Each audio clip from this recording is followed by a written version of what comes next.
अकरम खान नामी एक ताजिर की दो बेटियां थीं, आयशा और सफिया। पहली बीवी के इंतकाल के बाद अकरम खान ने दूसरी शादी की और काम के सिलसिले में शहर चला गया। सुतीली माँ का जुल्म। सुतीली माँ दोनों बच्चियों पर बहुत जुल्म करती थी और उन्हें भूखा रखती थी। जब अकरम खान 3 साल बाद वापस आया तो सुतीली माँ ने झूठ बोला कि बेटियां बदतमीज और चोर हो गई हैं।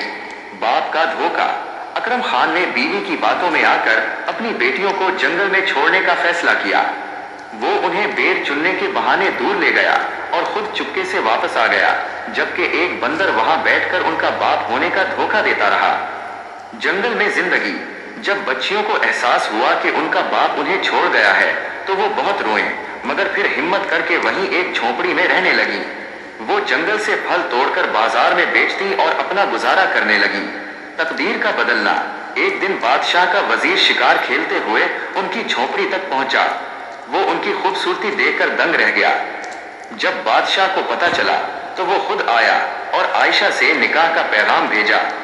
बहनों का मिलाप। आयशा जब महल जाने लगी तो उसने रास्ते में सरसों के बीज गिरा दिए ताकि सफिया उस तक पहुंच सके।